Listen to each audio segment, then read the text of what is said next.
Welcome back to another episode of Day One Radio. If you're listening on CLNS Media through all the podcast apps, we appreciate it. If you're watching on Live Hip Hop Daily, however you watch, we appreciate you watching. As you see, my brother Maurice is not here this week, but we still keep the show going. Shout out to Reese wherever you at.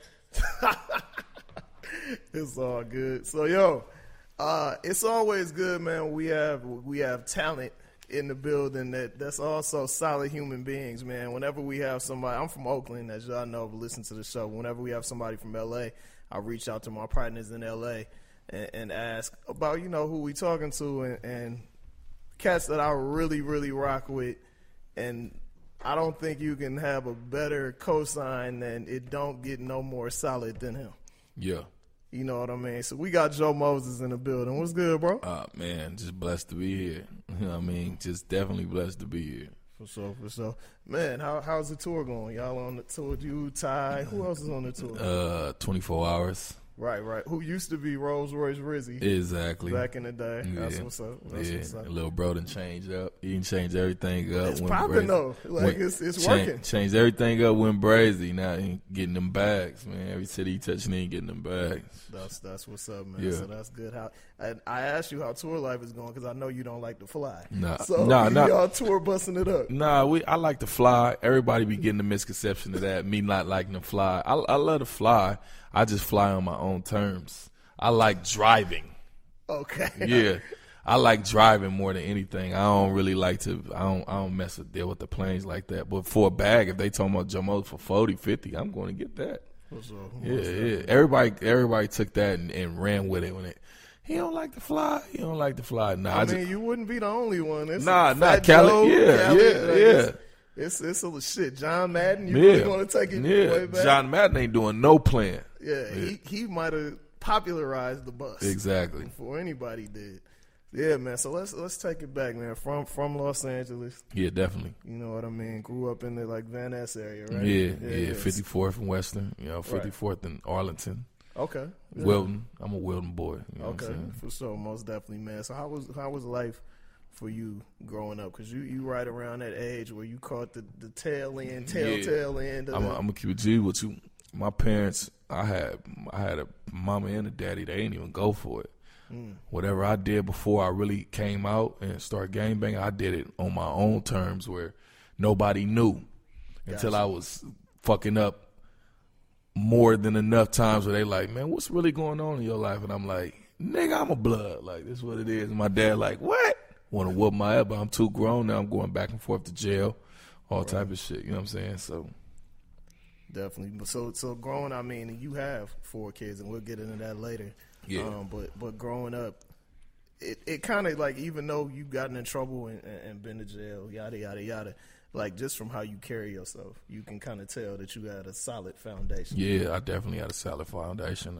Without my foundation, I don't even think I'd be the same person I am today.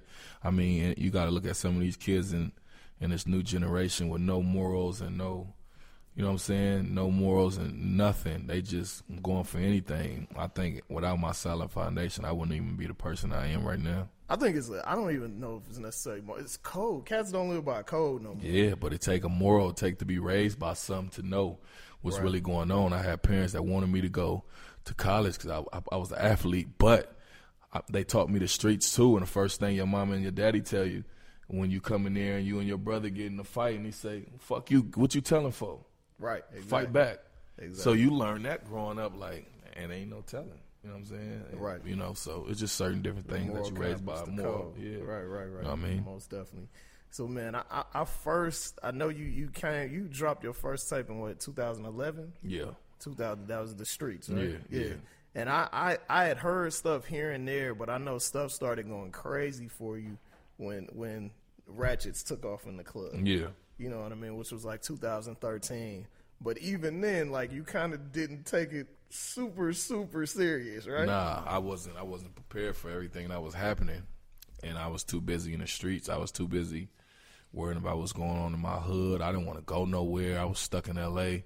I was getting a bag in L.A. from here to San Diego to back up top. You know what I'm saying? I come to Oakland, get a bag, come to Frisco, Big Von playing my music. Right. I'm getting a bag. I didn't think I needed to go nowhere, so I just stayed stagnated in one place. It's crazy you say that, but I feel like because in LA there's actually a sustainable industry. Yeah. So like you can be in LA, do your LA thing, and then take off to other places because once Power starts playing the record, then other people start playing it. But it's crazy you say that because I feel like being from the Bay, like we have artists that like say Jay Stalin or something like that. That's the man there, and you can do San Diego, might get a Mexico date, Missoula, Montana, Seattle, Kansas City, Utah. You know what I'm saying? Washington. Don't go past Texas though. That's what I'm saying, and be sustainable. So I look at it as like kind of a gift and a curse. And I'm gonna keep it G with you. Anything past Texas is a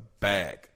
Chitlin markets, Alabama, Chattanooga, all that shit. Niggas is giving up a real. It's a street nigga that's giving up them real D-boy bags that's coming in saying, hey, we want to get this person to get this person. We don't get his bag up. I'm talking about a brown paper bag giving up 80s and 90s. You look at the artists that come that we ain't never heard of either. Like you know, Black Youngster, that's my partner. But I'm talking about Thursday, Friday, Saturday, and Sunday.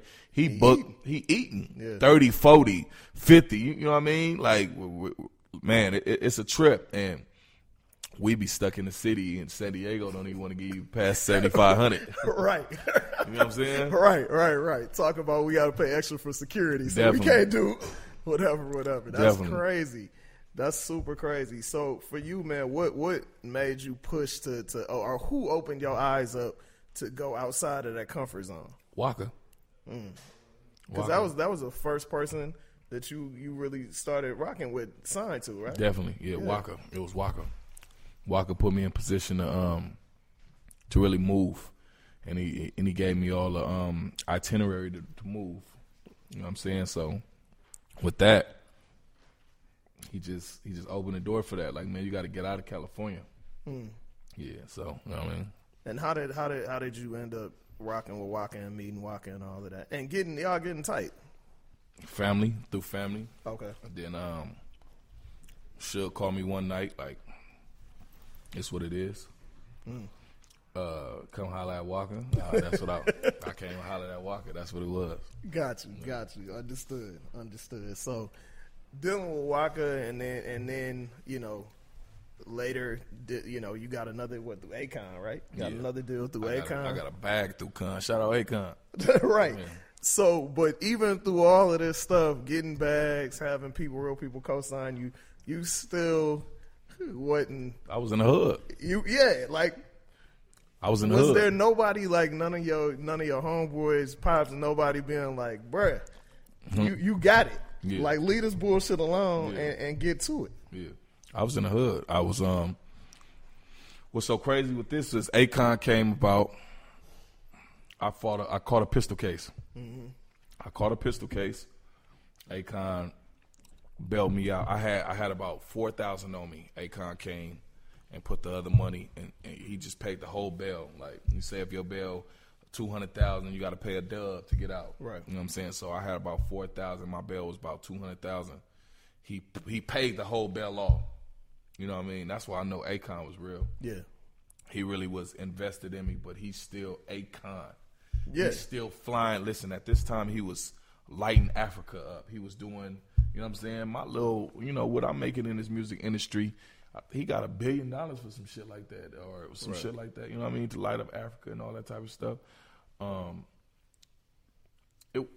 He was just too busy for my situation. Gotcha. But every access that I needed, he opened the door. He opened the door. And he gave me money, and it helped me open my family. So loyalty, he might not have the time for me. I'm still indebted to that situation. I'm always forever loyal. Never could speak. You know, people get on these social medias and think that shit's gonna help their career by speaking bad. Man, he gave me a bag. I can never say nothing about him. I can never say nothing bad about Waka Flocka.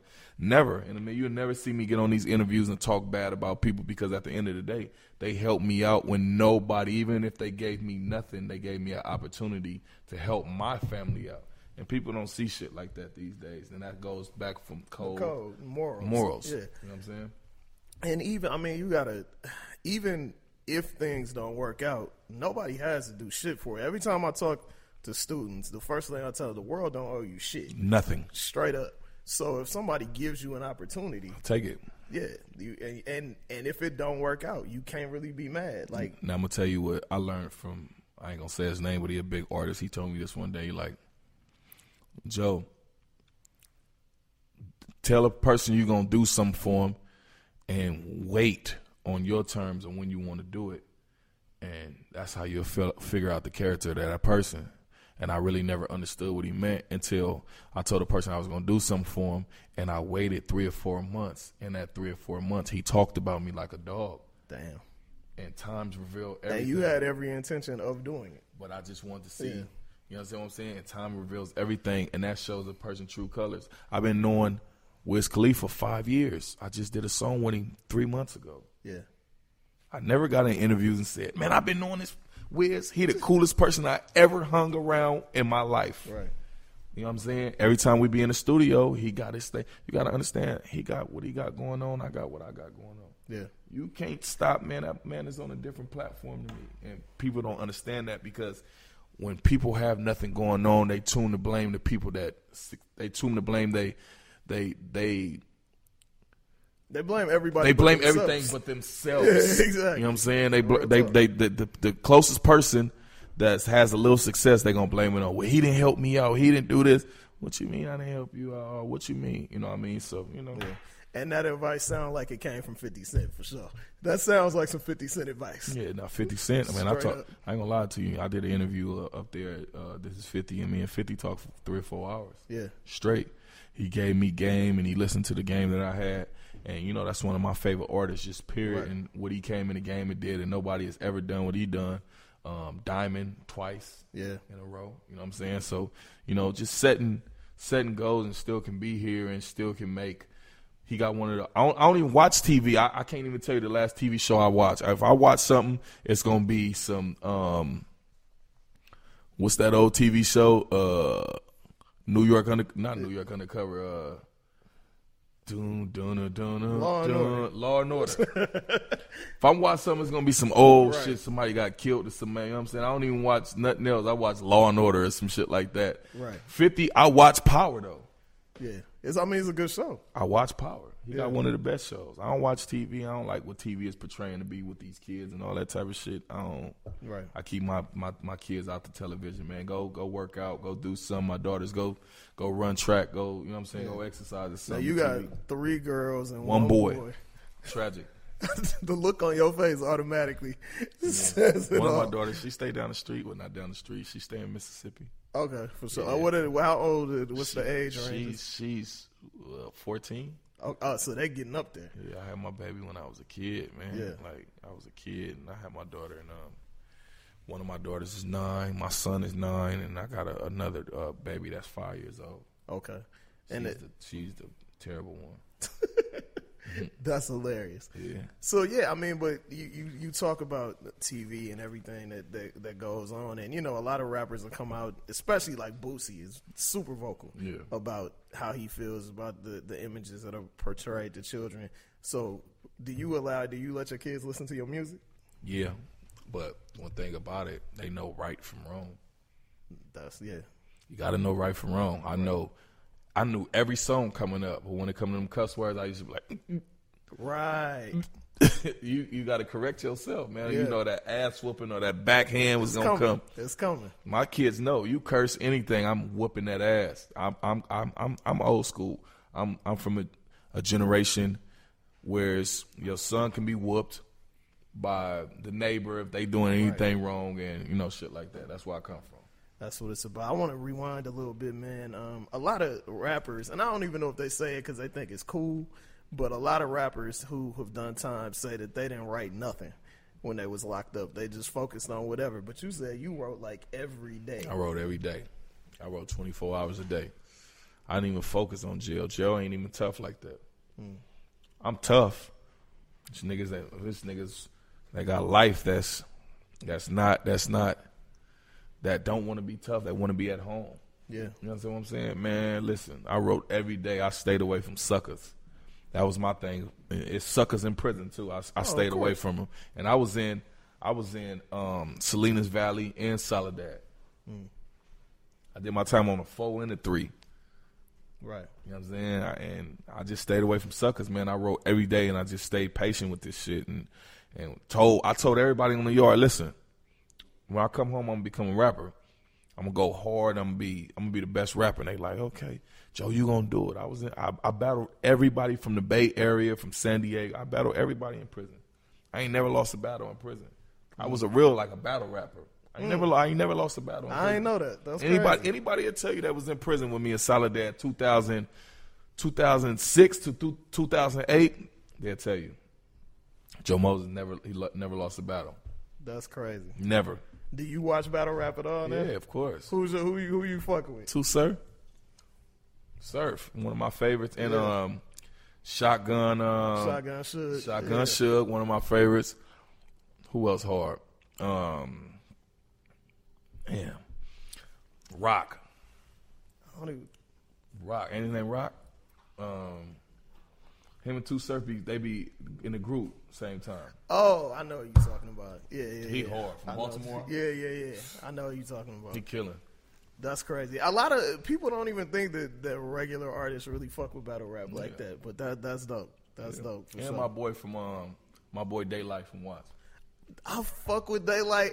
He just be so over the top with the extra shit that you really don't even focus on that he got bars. Yeah. Like, he's a dope, and I feel like he also, like, his imagination is so crazy. He can write scripts, TV shows, anything, because his mind, he ain't wired the same as everybody else. You hear that, Day? At all. You better start writing them scripts, my nigga, and stop playing. Exactly, man. He got a lot of talent, man. A whole lot of talent. If you, like you just say, though, if you take that imagination, it'll be something like a Get Out. Yeah, 100%. You know what I'm saying? 100%. You just got to take your dreams. And I say that within my culture. We got to take our dreams and push it.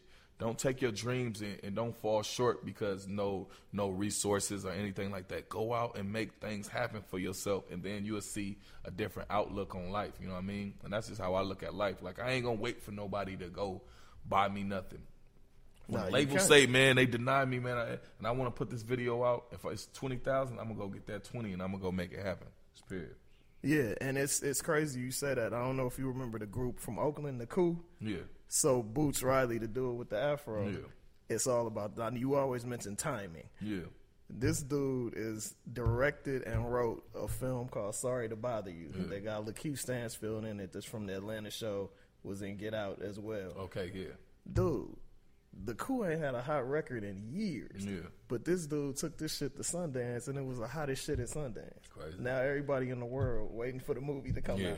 And the timing, Get Out, winning Oscars, Black Panther, doing billions. Like, this is the time. Definitely. You know what I mean? So it's crazy. Everything is timing. So speaking of timing, do you remember the day that you was like, I cannot be part-time in the hood, part-time in rap. I have to do this shit full-time if I want what God has put out there for me to have in this game? Yeah, definitely. I got a call from my mama saying my little brother was shot, and she don't know if he dead or not. That separated my whole vision, because my whole vision was always we hustle to do music. We don't do music to hustle.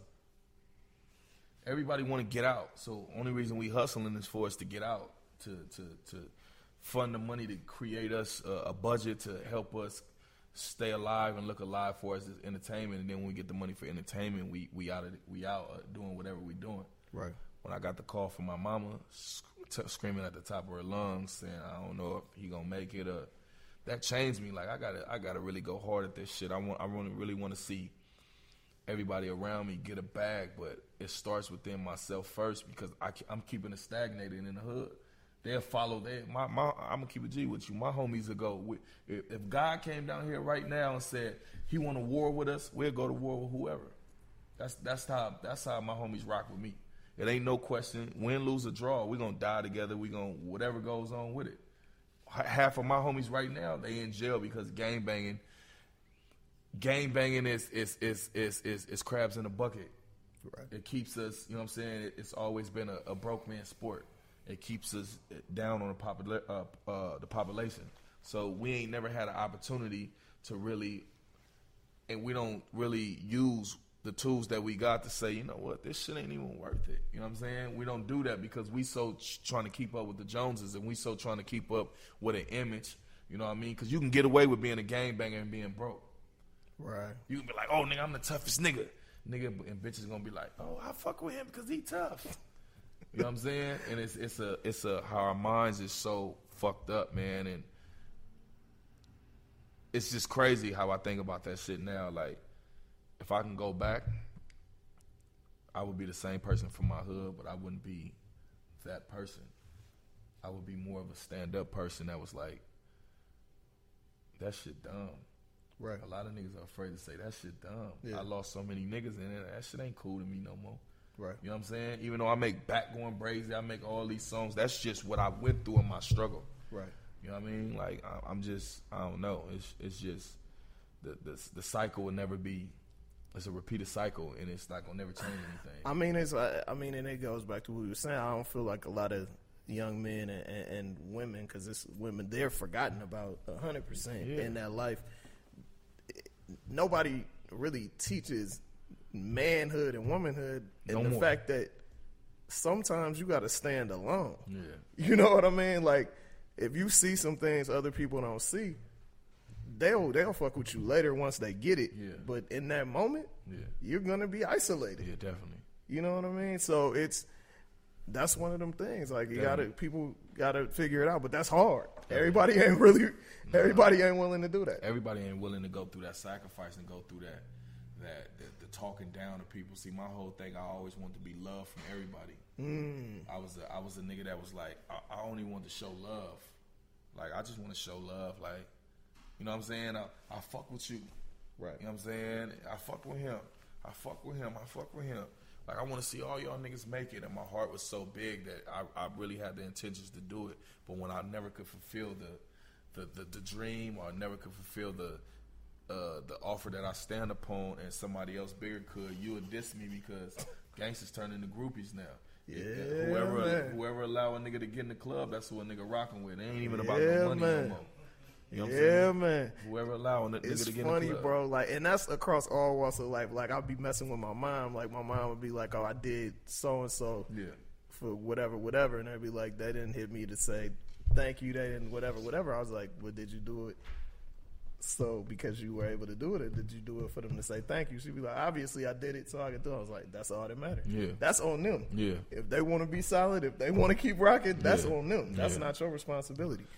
You brought up just the whole groupie aspect thing, and it's funny to me. Like, I'm 41. I spent probably from fucking birth to 16 coming to LA every summer. My family is Inglewood, Watts, Long Beach, Compton, or whatever. And I remember when gangbanging wasn't cool. It was not. You know what I mean? You were kind of like shunned and outcasted if you was really out there banging. In your household? Right. It was like, shit, that boy out there, whatever. But as somebody that's actively been in it, like, how do you feel about this shit becoming trendy? Like, it's kind of weird. It's definitely weird, and a lot of people don't get where it's coming from. It's entertainment for them. Yeah. You know what I'm saying? I'm a blood. I can get on social media and say, any bloods that's a real blood, show your gangbanging pictures. Show your pictures when you was gangbanging.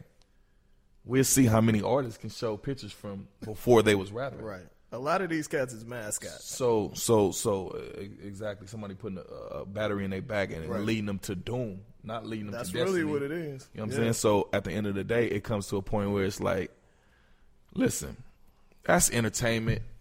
This is this. I have to understand, because I used to get mad when I used to be like, man, listen, these niggas is fake. These niggas ain't real. These niggas ain't. But even the real ain't real no more. You understand what I'm saying? So listen, I'm not gonna get and get mad at somebody else for entertainment. It's your fault as a fan for not doing your investigation on the artist that you so-called love. Right. Because it's out there. It's out there. Go do your investigation. Everything is out there. Go do your investigation. See what these dudes is really about. And then you'll be like, I can't listen to his music. I don't listen to it if it ain't. Now, if I'm on some entertaining, if you're entertaining me, I'm playing it. Yeah. My kids want to hear it, I'm playing it. But just off of, that's my favorite rapper. I know what it's all about. Nah, it ain't going to happen with Joe Moses. I don't even, you know what I mean? But like now, as I'm an entertainer too myself, I don't even get myself caught up in those situations. That's why I don't do the social media, because when I beef, I don't know how to beef for fake. Right. I don't know how to do that. Right. I ain't beefing for selling no albums. Right. When we beef with the ops. It's on. We outside 12 o'clock at night. Where they at? They probably pull up in that car. It's real. It's on site. We don't care if we at church. It's on site. So I don't know how to beef for fake. If I see somebody I'm beefing with at BET Awards and I'm about to go on right before that, I'm going to fuck you up. We going to fuck you. I don't know how to do nothing else than do that. But a lot of this shit is fake. And they doing it for blogs. They doing it for social media. And we literally last week on the show, we was like, bro, stop responding and talking about cats that have nothing to do with you, because it's just giving them more light. You feeling they fire because we in a society of the day when you can sit behind the internet and say whatever you want. I get people that say so much shit about me. I be like, damn, is this crazy? Like, I get people that tell me real shit. Oh, nigga, I seen you at the movies last night with that bitch. I should have bust on your car, you bitch ass nigga. And I be like, damn, I really probably was at the movies last night, though. You understand what I'm saying? But if you was a tough gangster, you would have did what you had to do. Something. You know what I'm saying? Now you done incriminated yourself. Exactly. You know what I mean? On the social media. Exactly. It's crazy. I don't get involved in social media, and I tell dudes to this day, I don't know how to beef. I don't know how to fake beef. You see what my boy Scooter said? He said niggas fake beefing and getting paid for it. That's real. I'm out. Yeah. 100%. That's out for me. Switching gears a little bit, man. Like, you've written for him. Y'all are homeboys. You've been on a bunch of songs, man. How did you and Ty Dolla $ign first hook up? That's my partner. That's been my partner since we was kids. Okay. That's one of my friends. That ain't a nigga that I just rock with for no music shit. Right. That's one of my friends, one of my dogs, one of my closest dogs, and I rock with him. And every nigga in the city know his problem is my problem. Regardless if we do songs or regardless, it's my nigga. He doing what he doing. He feeling his fire. He keeping us our fire lit. Nigga, and any nigga with me gonna rock with him like they rock with me. For sure. I honestly don't think people really understand how talented dude is. He's a musician. No, 100%. I don't know if you remember the cover story he did with B.O.B. Respect. Yeah, I wrote that. Yeah. So just hanging out with them in the record store and all of that stuff, I'll be like, bro, this dude, musician. He play every instrument, yeah, do beats, sing, write songs, talented young individual, and he had to check me a couple of times on my brother, just like, nigga, what are you doing? Nigga, go to the studio, nigga, stop hanging with these kids. He just told me that the other day, bro, don't hang with no kids in this industry. Like, yeah. And you got to think about it. So, sometimes I be like, nigga, I want to hear that shit. Nigga, we thugging. Sometimes I'm like, hey, bro, I call him back like, hey, nigga, you was right. Yeah. As a grown man, you can't be afraid to tell your friends when they wrong and when they right. Not at all. You understand what I'm saying? And when I'm wrong, I can admit when I'm wrong. Now, I was wrong, bro. I apologize for that. Yeah. You know what I'm saying? That helps create the communication with being your friend, your family. It just helps build the bond within your friends and your family. Communication. Sometimes we fall off with each other because there's no communication in between. We might think, I might post something tomorrow, and you might think I'm talking to you, and we might never talk for 5 months. I'd be like, damn, why this nigga ain't fucking with me? Man, I thought you said this. Instead of calling me and saying, hey, bro, I felt a certain type of way. Communication is everything. You know what I'm saying? You 100% right about that for sure. So you've been dropping the singles. You got the back Goin Brazy, and Freeman Stay, and then the bumper joint a few weeks ago, really. Both of them banging. So I feel like you guys are focused more on singles and worrying about when to drop an album and stuff like that. Yeah, we just building the contrast and building the story right now. Okay. On my bumper, I let them do that. That's one of my favorite songs, but I wanted that to come out a little bit later. Got you. I wanted the more. I wanted to, Atlantic was like right now. Yeah. I blame that. I don't say I blame that, but I get that to Atlantic. Right. They got they did that. Definitely right concept, right song, right everything for that. I just felt it was too early in my career for that at that time. I mean, it's a big song. Big song. I wanted to set that up though. Yeah. That's a Joe Moses classic and Ty Dolla $ign. But the thing is, honestly, man, the way things go now, like that song could have a new life. Yeah. You know what I mean? Like you never know how things work out. I was really impressed because I was like, that was a flow I had never really heard you done before. Yeah. So that I was like, okay, he playing with it a little bit. That was all. I ain't gonna even lie to you. When you got the label behind you, you can start really making music the way you want to. Mm. You know what I'm saying? Like we created a wave in LA and we just went with it when in naturality I was really a rapper. I can out rap a lot of people. So I had to step back for myself and say, hey man, you need to start back rapping. I went to Atlantic and I played them 5 West Coast songs that you would say was West Coast or, you know what I'm saying, that feel to it. And they was like, nah. I went back in the archives and played them 5 more songs and they signed me. Mm. They didn't want that other shit though. They wanted the shit that's universal. Gotcha. So Goin Brazy and On My Bumper is definitely universal. Definitely. On My Bumper just came out way too early in my eyes. You know what I mean? I can see that. I definitely see where you're coming from on that. Yeah. The video, like people went crazy over the Goin Brazy video. Oh yeah. You brought Future to your hood. But not only did I bring him to my hood, I brought him to the block that I'm from. I brought him to the block that I claim. I politic real heavy because I got my manager over there. We also from the same hood, and he from a different block than me though. You know, so we big block set tripping right now. You know what I'm saying? Yeah, I brought him to Wilton Block. You know what I'm saying? And had him on the block. I got put on that, and in front of my granny house, in front of my family house, with the trailer out there, brung all my little homies out, and I just showed them different. You know what I mean? But don't get no credit to Joe Moses. Get all credit to Future. Future came up with that whole idea. Okay. I wanted to shoot the video, man. See, I'm trying to do different thing. I wanted to shoot a video in Miami on a boat. Right. He was like, I done did all this shit before. Future said, nigga, you got to set this shit up. You gotta stop being so humble. You are that nigga. And I be having to listen to bro because bro see shit. His name is not Future for a reason. Bro see shit before, like, he sees shit that's gonna happen 8 months later. I promise you that. Everything that he done told me, I swear to God, and this before we had the Goin Brazy, it's happening. Right. So he like, nigga, let's do this. And he set it up like that. We set it up, and I'm talking about viral. Now, how did that relationship develop, man? 4 or 5 years. Every time the man come out here, he know it's bragging. He see me in the club. He got his team over there. I got my team over here. Joe Moses, shout out to Joe Moses. I got so smart in the city, man. They be trying to ban me from shit, man. I start paying for niggas myself. Oh, this club, All-Star Weekend, how much they want? We gonna get French Montana, we gonna get Ty Dolla $ign, we gonna get Young Thug, we gonna get Meek Mills. They want how much? Oh, I got 80,000. Ask any club promoters in the city. They tell me I made myself a business partner. Mm. And then I put myself on the venue. Yeah. So I put up the money. Right. I'm going to look good that weekend, BT weekend, all that type of shit. I booked the artists. We booked the artists. And I put myself on the flyer. That's what it's about. And I'm the man in my city. You know what I'm saying? You come to L.A., you can't get no club. You can't get nothing. You're going to hear 3-4 Joe Moses songs, period, point blank. But the thing is the songs are already popping in the city, so it's good. Definitely. So that's how our relationship created. He'll be over there. I'm over here. Shout out to my nigga Joe Mo every time he get the mic. Man, I see you. One day I'm walking. I'm in One Oak. I'm with Ty for his birthday. He came out for Ty's birthday.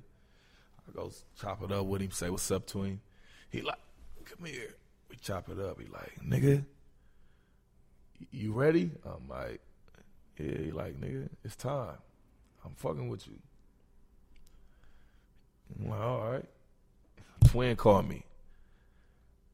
Twin like, nigga, where you at? I'm in the hood. He like, nigga, go to the studio. Nigga, me and Future gonna pull up. Me and bro gonna pull up. And I get, I ain't a nigga that do no capping, no nothing. I give all credit to the people that. Right. Twin called me. my brother twin that I've been fucking with for years. Come on, pull up to the studio. When I say the man pull up at 8:30, the man pull up at 8:30. When I say the man pull out his hard drive and we just get it in, and that's what we did. He left out that motherfucker, got my number, and when I say the man texts me every day, the man texts me every day. Nigga, what you doing? What you on? This a millionaire, bro. Right. Made $27 million last year. Right. You know what I'm saying? Like, come on, my nigga. I know niggas that's been in the game that don't give two fucks about Joe Moses, and we done came up together. Right. You feel me? Did you know at that time that he was letting you know that this was your time? Like, I didn't know that. I didn't know that he had to mold me to that, and he still is. I was in the studio with him last night. Still is molding me. Gotcha. Like, nigga, you is that nigga? And I be like, stop being humble. Fuck that humble shit. L.A. is your city. Yeah. You know what I'm saying? Like, you know, being humble is overrated. Yeah, come on. Super fucking overrated. It's my city. He showed me that again last night. Went to Magic City Mondays. Back Goin Brazy came on. We went stupid. Thugger, Nav, Metro Boomin, Southside, Casino, Guap. Nigga, we went crazy last night. Nah, that's what it's you about, know what I'm saying? Man. I think a lot of people don't know that you actually write songs too. Yeah. Like, I know you took some time off to focus on writing your own shit, but you've written some songs for other artists too, right? Yeah, I wrote some big songs. I'm writing in a mix of some songs right now. I want to say because I got a you never know when shit's gonna come out. And I hate jinxing myself, so I don't like to put it into the atmosphere. But I'm writing for some people right now that I hope some of these songs go on their albums. And but I wrote on Ty Project. I wrote about 4 on the Free TC project. Right. Classic albums. Wrote for a couple of more people too, and I'm still writing. You know what I mean? That's my passion to write. I love writing R&B and all that type of shit. You know what I'm saying? I'm still gangster. I can't take my gangster away because I gotta. Niggas always bring up R&B and then gotta like, let me just to let you know. I'm still gangster. Don't think because a nigga singing that nigga ain't gangster. Hilarious, bro. Talk a little bit before we go, man. Please talk a little bit about the football league you doing, man. That's great work, man. Biggest blessing I ever created in my life was to fuel my own fan base. I never thought about it like that, but I created my own fan base within the kids that I help. They look at me not only as a father figure, but uncle, just a great person, that how they look up to me. And I never knew it until I created my own football league establishment. I grew up playing football for a certain team, and I just felt I can do things better on my own end. And I went head first into it, and I was like, damn, this shit takes a lot, it costs a lot, and it's a lot of time involved with it. Now I got a full staff, and we got the LA Chiefs in California, and last year we went to the Super Bowl, and our first year was last year. We went to the Super Bowl, and we lost in the Super Bowl, but 3 teams made it to the playoffs. That's big. And you know what I mean? And 1 team made it to the Super Bowl. I did damn good, and we was chiefed out the game. I had about 70 fans in the stands. I'm talking about Chief colors on, and we've been rocking. This year's a whole different type of vibe. Our first camp probably was like a month and a half, 2 months ago. I damn near had 50-some kids there on the first day. That's great. You know what I'm saying? My first sign-ups, I had like 25 kids signing up on my first day. It's beautiful. Like Luke, you know, he's been doing his joint for a minute, and it's crazy. Like I had interviewed his wife because you know she's a NFL agent or whatnot. She actually negotiated Devontae Freeman's contract at the time. That was the biggest contract a running back had signed. But Devontae Freeman played in Luke's league, so it's straight full circle. You know what I mean? Yeah, I played in. That's one thing I can say about Snoop. Uncle Snoop, he was a big influence on what I had to do too. I'm not in his lead. He wanted me to be in his lead so bad, but they got so much competition over there. I wasn't ready for it the first year. Right. You know, your first year, you're like, I don't know what I'm gonna have over here. Right. But I'm talking about on a daily, getting on the phone with me, like, nephew, how y'all looking over there? You know what I'm saying? Him and my other uncle, Big U, my godfather. They played a major part, and my other uncle Al. They all used to coach with my father, you know what I'm saying? And they played a big part. My father not here no more. They played a big part. They like, you doing exactly what your dad wants you to do. Yeah. And, you know, I mean, my football league, bro, I see these kids' faces. little girl cheerleading faces. My daughter's cheerleading. My son play. It's just a blessing, bro. And when I say I'm there, I'm hands-on. I'm meetings. I'm board meetings. I'm with the cheerleaders at competition. I'm with the boys early in the morning, take them to go get breakfast. All the kids spending out at my house. You know what I'm saying? I just love it, bro. It's like it's a blessing for me to be Joe Moses, to be able to do this and give back to the community and give back to the kids like this way and in this type of way. You know what I mean? But, you know, I'm not, like I say before, I'm not a social media person. I'm not vocal. So I don't want the accolades to be just on a social media path. I want you to see that this is genuine and something that I'm really doing. See the fruit. You know what I mean? Like, for you, man, the Moses is not your given last name. Nah. It's from Moses from the Bible. And you talk about God a lot. Where did the whole connection to spirituality come from? Probably my grandmother's. Okay. Like most of us. My grandmother's, yeah. Boy, you better believe in something. Yeah. It was either that or it was, boy, you better believe in God or these white folks you gonna listen to these white folks. Like, it was something, you know what I mean? Right. And I had a preacher when I was a kid. He told me, like, you don't gotta be here to believe in Jesus. Accept Jesus in your heart, accept God in your heart, and everything will be okay. I don't go to church or nothing like that, but that day I was a kid. I accept Jesus in my heart, so it's always been you know what I'm saying? Allah, everything. Right. I believe in everything. I don't really have no subscribe to one particular. You know what I mean? You know, you got got Christian, you got Muslim, you got everything. Like I believe in everything. That's a whole nother, I believe in a higher power. That's a whole nother conversation. We'd be here for an hour talking about that. Last question, man. What do you want out of this? Like, in your mind right now, because it'll probably change in 5 years, but in your mind right now, what is success for Joe Moses? Where Hov is at? Where Ice Cube is at? Where Dr. Dre is at? Where Pharrell is at? Yeah. 50 Cent is at? Yeah. Successful black man that started doing music and opened up the doors for other people. I want to open up the doors for other people. It's not about me. I ain't gonna even lie to you. My family been rich since I was a kid. I came in the game with something. Right. I worked hard for everything I came in the game with. I ain't, you know, people that ain't never had nothing before. When they get money, they change. Right. Anybody can tell you right here. I didn't show my homies 500,000, 700,000. I'm with the same niggas I've been rocking with 700. Or we had $7. Right. I done took losses and I didn't gang money back. You know what I mean?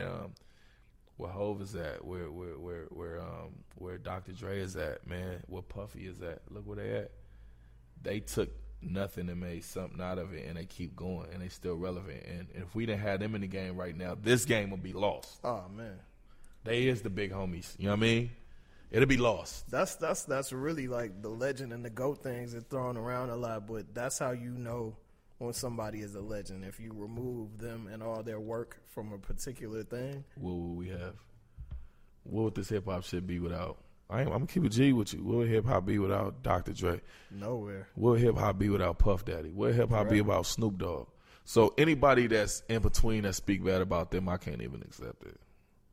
Man, everything they went through, I can't even accept it. You know what I'm saying? Because I see it myself. Yeah. I see you, and man, you can tell a nigga yes 100 times as soon as you say no, and we're like, fuck him, he ain't real, he ain't no real blood. Well, bitch, I don't care about being that no more. Bitch, I proved myself. Bitch, I've been to prison. Fuck is you talking about? For sure, most definitely, man. Yo, please tell people the songs that they should go buy, where all that. Man, listen, go to my whole catalog on iTunes and Spotify and all that, and go Joe Moses. Any Joe Moses song that you got, buy it. If it's with another artist, buy it. Yeah. Just go buy it. But back Goin Brazy, man, I got to be platinum in the next 5 or 6 months, man. That's probably my quicker first. Than that. Yeah, the next 3 or 4. I ain't gonna lie to you. I ain't never got this type of response for a record. It's taking off pretty quick. I mean, I got the DJs from Alabama, from Ohio. I'm talking about from everywhere in these markets that I've never been before in my life. North Carolina, they hitting me like, "Hey, man, we playing this." Yeah. You know what I'm saying? If you would have been in Magic City, not to keep going on and elaborating, you would have been in Magic City Monday last night. Oh my God, when they played back Goin Brazy, it felt like the record been out for and they went ham. That's I'm what's talking up. about the atmosphere was just crazy. I love the Atlanta atmosphere because you can have 500 hood niggas and it can be Bloods and Crips, but they all got a bag, so ain't nobody stressed out or tripping. Yeah. In You right LA, about that. You got a club like that in LA? It's crazy you say that, and I know we got my man Mac coming up next, and we gotta go. But yo, last year, me and my homies do this thing called Cali Picnic here. Yeah, every year. I heard in April. Y'all ain't So invited me. last Y'all year, had RJ and YJ. We had RJ, Y'all had YJ, AD. AD. Yeah, I heard. I seen it. What's bro name that you did the thugging record with? J305. J305. No and Suge. all of them, but I told them the day before, I was like, look, you've never experienced no shit like this before. Yeah. Like, and they was like, oh, no, it's cool. I was like, no, nigga, you've never experienced. Yeah. And I just looked at the look on their face when they walked out because it's everybody. Yeah. And people flying in from this shit. Motherfuckers is coming in from Canada, all over the country. Yeah. And they was like, bro, we can never do this at home. And because you can't. Yeah. You can't at all. Just like in the Bay, it was a time you couldn't have Richmond and San Francisco in the same place. Definitely. I was in the yard with that. Yeah, you already know. Yeah. So but that's the beauty of it. And brother, you are more than any time we do anything, you are more than welcome to come. Bro. Nah, man, I want that. How y'all get that red carpet? I want that red carpet, man. Oh, we gonna back Goin Brazy at the Atlanta picnic. We putting that into the atmosphere this April shit. 21st. Yeah. April 21st. Let's make you that already happen. know. If you don't know, the Cali Picnic on all your social media, Google it. You already know what it is. 5,000 people every year. We turn it up. Brother, I appreciate you coming through. I appreciate for being Thoroughly here. enjoyed the conversation. I appreciate it, man. Best of luck and real. everything for you, brother. Definitely. Appreciate y'all listening. Make sure you follow us on Day One Radio on all your social media. Make sure you follow us on Hip Hop Trivia ATL. We will be coming to a city near you very soon with the most lit trivia night in the world. See y'all next week with another dope show. Squad.